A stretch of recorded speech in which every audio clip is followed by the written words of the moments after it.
अब विचार किया कि मुझे प्रथम महादेव जी की आराधना करनी चाहिए। तपस्या के लिए दृढ़ निश्चय करके बड़ी उतावली के साथ चले और एक भयंकर कंटकाकीर्ण वन में पहुंचे, जहां समीप में सुंदर नदी प्रवाहित हो रही थी।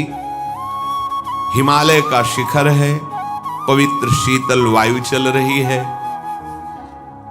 उस स्थान के दर्शन करके मन में निश्चय हुआ कि यही भगवान शंकर की आराधना करेंगे।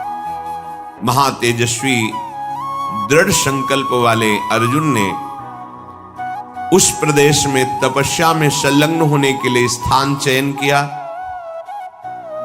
और कुशा की लंगोटी लगाई। कुशा बहुत दुखद होता है, छू जाए तो त्वचा को चीर दे। लंगोटी लगाई और एक दंड समीप में रख लिया और अपने गांडीव धनुष और तूणीर को वृक्ष की डाल पे से टांग दिया और हाथ जोड़कर भगवान शंकर की स्तुति करके निरंतर भजन में लग गए।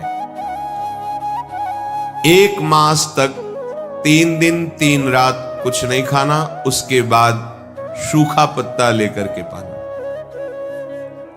दूसरा मास 6 रात के बाद कोई फल ले लेना।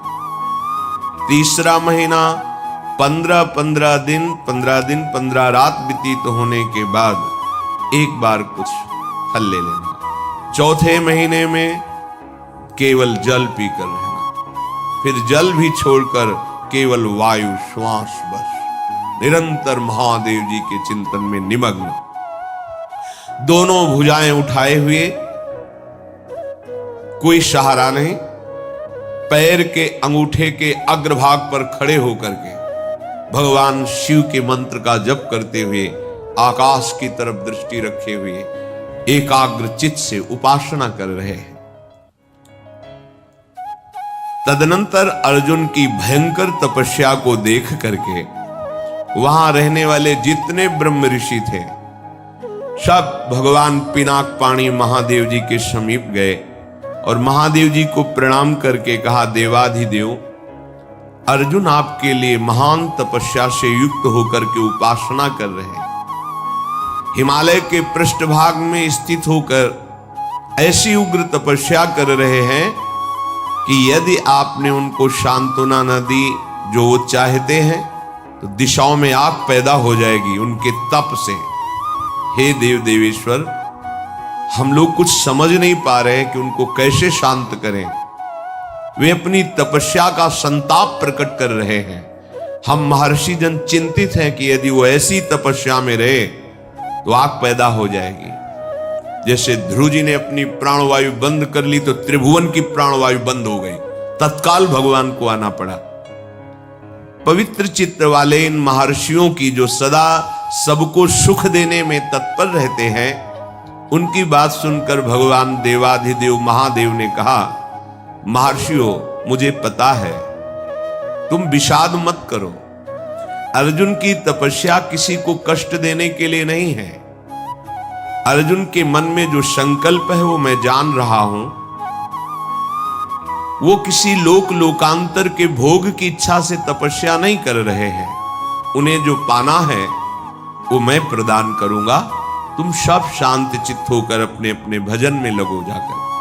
भगवान शंकर का ये वचन सुनकर जितने ब्रह्मर्षि आए हुए थे सब प्रणाम करके अपनी अपनी कुटिया को गए। उन महात्माओं के चले जाने के बाद सर्व पापहारी पिनाक पाणी देवाधिदेव भगवान शंकर किरात वेश धारण किया। दिव्य कांति धनुष बाण धारण किए हुए, मृगचर्म धारण किए हुए, और भगवती उमा भी उसी भेष में साथ में, और साथ में उमा के साथ बहुत सी देवियां और महादेव जी के साथ उनके गण, पर सब किरात वेश में। जे ही भगवान शिव इस वेश में वन में प्रवेश किए तो सारा वन शांत हो गया। खग मृग पशु पंछी वायु जल सबका कोलाहल शांत हो गया, आवाज बंद। एक घुरघुराहट सुनाई दी उस अर्जुन को। आकाश दृष्टि करके मंत्र जप कर रहे थे, दृष्टि घुमाई तो देखा है कोई विशाल सुअर उनको मारने के लिए तीव्र गति से आ रहा है। तत्काल अर्जुन ने अपने गांडीव धनुष को उठाया और प्रत्यंचा चढ़ाकर टंकार की, जिसकी ध्वनि उस शांत वन में गूंज गई। अर्जुन ने कहा, ऐ शुकर, मैं तपस्या में लगा हूं, किसी को कष्ट नहीं दे रहा हूं, फिर भी मुझे मारना पड़ेगा, क्योंकि तो बिना अपराध के मुझे मारने के लिए आ रहा है। सुदृढ़ धनुष वाले अर्जुन को प्रहार के लिए उद्यत देखकर किरात रूपधारी भगवान शिव ने सहसा रोका। ऐ वीर, इस शूकर को मैंने पहले शिकार रूप में निश्चित कर लिया है, तुम अपना बाण मत चला देना। परंतु अर्जुन ने किरात के वचन की अवहेलना करके तत्काल भयंकर बाण के द्वारा उस शूकर को बेध दिया। जैसे अर्जुन का बाण वैसे ही किरात वेशधारी भगवान शिव का बाण भी उसी जगह लगा। दोनों के छोड़े हुए बाण से सुवर्ण रूप त्याग करके मूक दानों विशाल पर्वत की तरह वो अपने असली स्वरूप में आकर प्राण त्याग कर गिर पड़ा। उसे अर्जुन को मारने के लिए भेजा गया था। जैसे बिजली की गड़गड़ाहट होती है, ऐसे आवाज करते हुए असुर अपने प्राणों को त्याग दिया। शत्रुनाशक अर्जुन उस तेजस्वी की रात को देखा जो कुछ दिव्य स्त्रियों से घिरे हुए थे। अर्जुन ने कहा, तुम कौन हो और यहां स्त्रियों के साथ क्यों घूम रहे हो? क्या आपको मालूम नहीं कि भयावह वन है? और क्या तुम्हें वन के सिद्धांत का भी ज्ञान नहीं है? जब मैंने लक्ष्य संधान कर दिया तो तुमने बाण क्यों मारा? ये मेरे पास आया था, मेरे को मारने के लिए आया था, मैंने इस पर बाण संधान किया, तो तुम मेरी वीरता का तिरस्कार करके इस पर बाण संधान क्यों किया? इसका उत्तर दो, नहीं तो मैं तुम्हें जीवित नहीं छोड़ूंगा। अर्जुन ने ऐसा किरात से कहा। ये मृगया का धर्म नहीं है जैसा आपने किया है। तुम पर्वत निवासी हो, उत्तर दो, नहीं तुम्हें जीवन से वंचित कर देता हूं अभी। अर्जुन के इस प्रकार कहने पर किरात भगवान जोर जोर से हंसने लगे और कहा, बहुत वीरतापूर्व तुम वाणी भी बोलते हो और वीर भी हो, पर मुझे वन में इसलिए कोई भय नहीं लगता कि यही मेरा घर है। वनवासी हूं, किरात हूं, किंतु जब मैंने कह दिया था कि तुम बाण मत चलाना, ये मेरा लक्ष्य है, तो तुम्हारा साहस कैसे इतना हो गया कि मुझ वनवासी की आज्ञा का उल्लंघन करके तुमने बाण संधान कर दिया? तुमने दुष्कर कर्म किया, ये मुझे पसंद नहीं आया।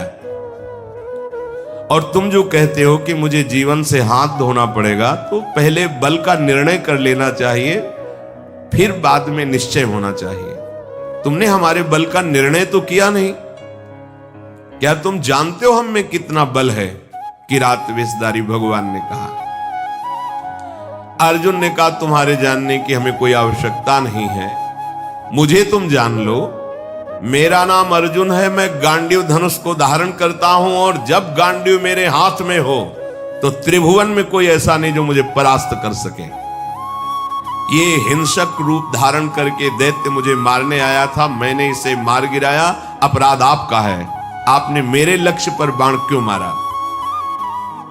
किरात वेशधारी भगवान बोले, मैंने पहले रोका था और बाण संधान करके मैंने मारा है, और तुम मेरे सामने वीरता की बात करो, इसलिए लगता है कि मुझे तुम्हें दंड देना पड़ेगा। अर्जुन ने कहा, ऐसा कौन है त्रिभुवन में जो मुझे दंड दे? हमें लगता है कि तुम्हें प्राणों से कोई प्यार नहीं है, तुम्हें प्राणों से हाथ धोना पड़ेगा।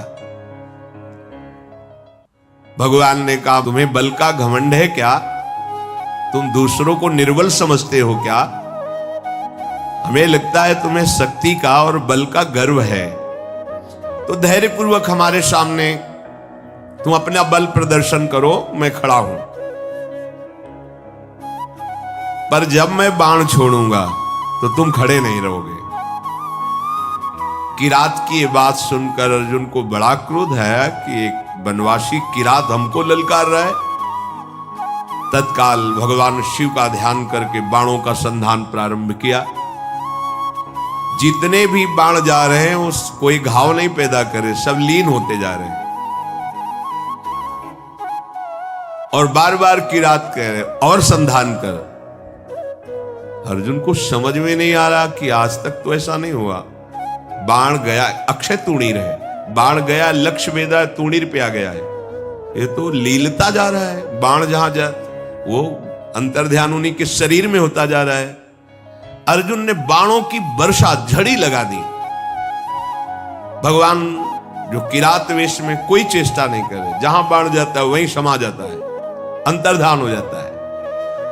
48 मिनट तक बाणों की झड़ी लगाते रहे, कोई खरोच भी नहीं और एक भी बाण वापस नहीं हुआ। सारी बाण वर्षा व्यर्थ देखकर अर्जुन को बड़ा आश्चर्य हुआ और कहने लगे, धन्य है किरात, धन्य है। वास्तविक मैंने ऐसा वीर नहीं देखा तुम्हारे जैसा। हिमालय शिखर के समान तुम निश्चल खड़े हो और महाप्रचंड गांडीव धनुष से छूटे हुए बाण तुम्हें तनिक व्याकुल नहीं कर पाए। शास्त्रों बाण संधान किया पर तुम्हें खरोच नहीं हुई। एकमात्र मेरे आराध्य देव भगवान पिनाकपाणी शिव के सिवा कोई दूसरा ऐसा नहीं हो सकता कि जो हमारे गांडीव धनुष की चोट सह जाए बाणों की। और यदि तुम रुद्रदेव से भिन्न हो तो अब मैं जितने मंत्र जानता हूं, अस्त्र जानता हूं, सबका प्रयोग करके तुम्हें नष्ट कर दूंगा। अर्जुन ने जैसे आग्नेय अस्त्र मिले हुए थे, उन सब अस्त्रों का प्रयोग भगवान शिव पे किया। सैकड़ों दिव्य अस्त्रों का प्रयोग किया पर सब अंतर जाकर के शांत हो जाते।